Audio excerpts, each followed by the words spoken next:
This package is just leaving a warehouse in China. It's roughly 15 by 20 centimeters in size and about a kilo in weight. The label says dog food, but inside is a fine white powder. It's the core ingredient for one of the deadliest drugs in the world, fentanyl. Cheaper than heroin and about 50 times as strong. An amount this small is enough to kill you. In the US, fentanyl has become the #1 source of death for adults under 50, surpassing cancer, heart disease, and car accidents. How can its ingredients just move freely across continents, shipped, sorted, and delivered like an ordinary online order? Behind it lies a billion-dollar system, run by cartels, fueled by global trade, and enabled by broken regulations. A deadly supply chain hiding in plain sight. This is how fentanyl is trafficked. This is fentanyl. It's been used in medicine since the 1960s, mostly as a painkiller. Today, it's also applied as an anesthetic. Its effect is insanely strong. Around 100 times more potent than morphine and 50 times stronger than heroin. It's also extremely addictive. Over the last 15 years, the illegal fentanyl trade in the US has fueled an unprecedented synthetic opioid crisis. And the impact can be seen across the entire country. The biggest problem is that the substance is highly lethal. The number of deaths by fentanyl overdose in the US has exploded over the last few years. About 75,000 people died in 2023 alone. In total, fentanyl and other synthetic opioids have killed nearly 500,000 Americans between 1999 and 2022. One reason for this death toll is a process called lacing. Dealers consciously mix fentanyl into other street drugs like heroin to stretch supplies and boost their profits. A little fentanyl goes a long way. But that also means users get hooked faster and are much more likely to overdose, not knowing what they are consuming. For those who traffic it, fentanyl has another major upside. It's synthetic. That means it's incredibly cheap and easy to produce. The business is so profitable that Mexican cartels have massively shifted to fentanyl over the last few years. Instead of cultivating huge poppy fields for heroin, they can simply fabricate the drug in a lab, receiving the base ingredients by mail. Most of the packages moving down the conveyor belts in China are carrying everyday goods, chargers, clothes, dog food. But hidden among those thousands of boxes are the ingredients for fentanyl. This little box is just one of countless packages going out of China every day. For efficient transportation, shipping companies bundle individual packages into what's known as a master carton. Master cartons are a cornerstone of global trade. Shipping one big box is cheaper and much more efficient than sending numerous small ones to the same destination. The master cartons are then stacked onto pallets with other bulk shipments, and the tiny fentanyl precursor package ends up tucked deep inside. Then the master cartons are often loaded onto a plane and flown to their real destination, the United States.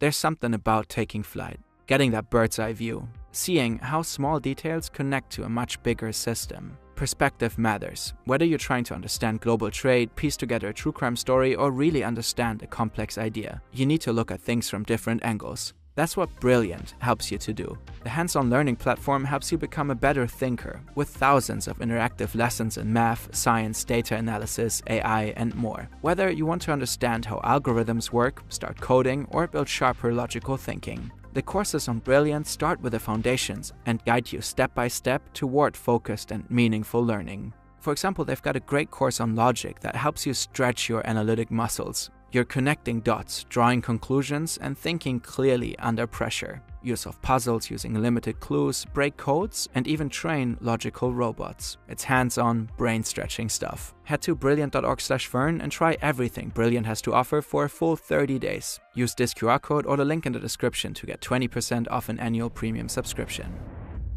Global online shopping has seen a massive boom in recent years.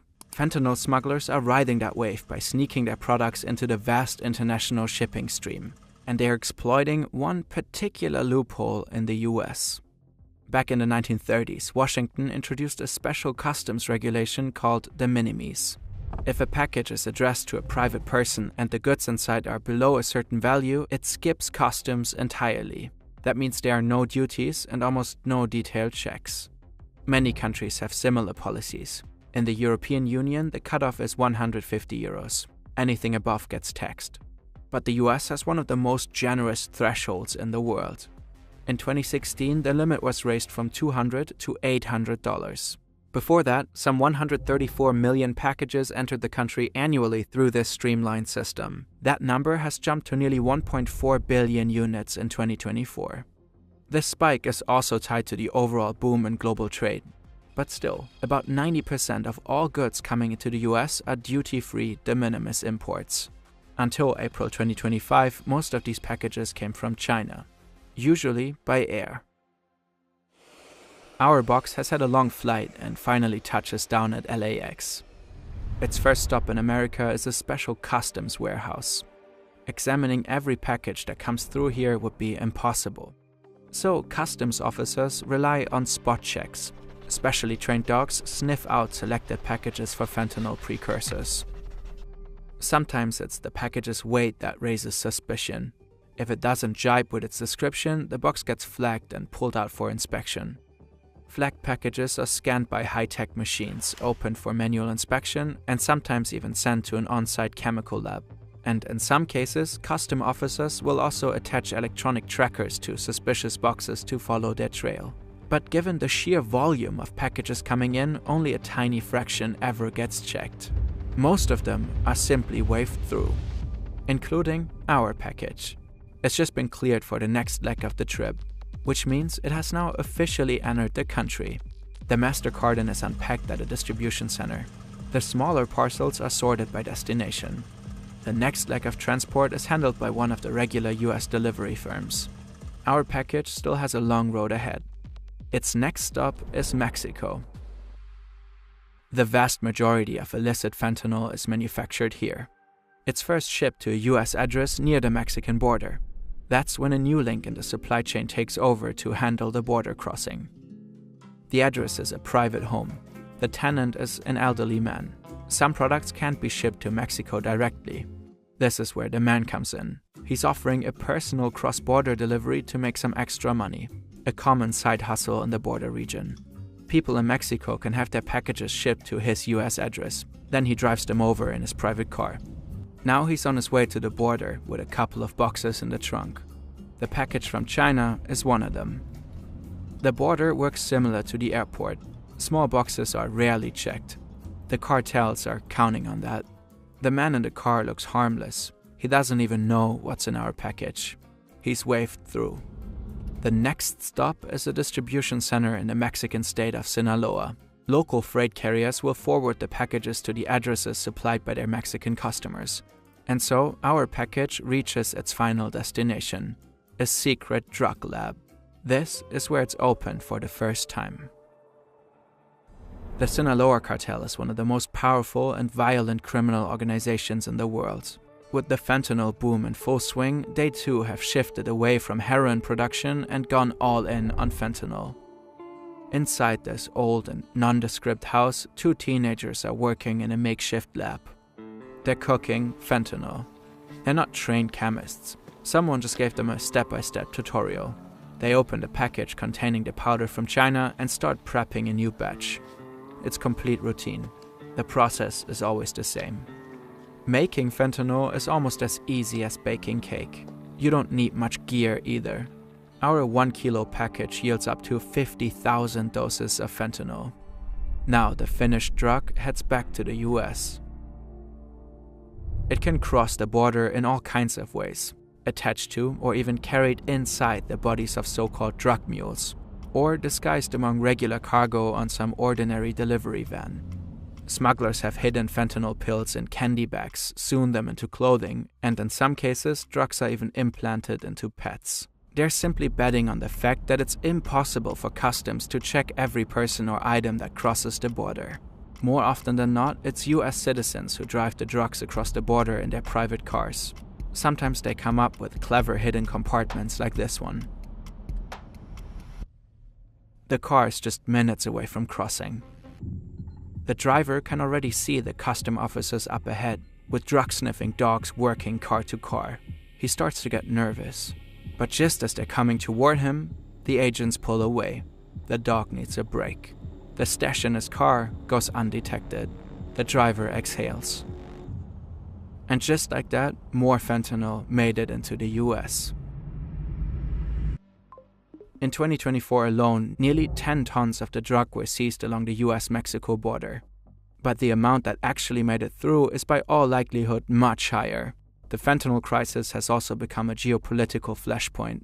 The US accuses China of fueling the epidemic on purpose. Beijing, for its part, claims to have cracked down on the fentanyl trade years ago. The real problem lies in controlling the precursors. They are much harder to regulate. Chemical suppliers in China are using false return labels and deceptive packaging to conceal their illegal business with fentanyl precursors. Washington has even talked about a new opium war. In April 2025, President Trump signed an executive order to eliminate duty-free de minimis imports from China and Hong Kong. He cited the ongoing health emergency posed by fentanyl trafficking as one of the reasons for the high tariffs on Chinese goods. China denies the accusations. Beijing says the crisis is completely made in the US and therefore the sole responsibility of the American government. Meanwhile, Trump has also accused Mexico of not doing enough to crack down on the drug cartels. Curbing the international fentanyl trade is extremely difficult. The drug has long made its way beyond North America and reached places like Europe. Probes in several German cities have shown that fentanyl is already being mixed into street heroin. Getting off fentanyl without medical support is extremely hard, if not almost impossible. And as long as it can be produced and trafficked so easily, the business will keep booming.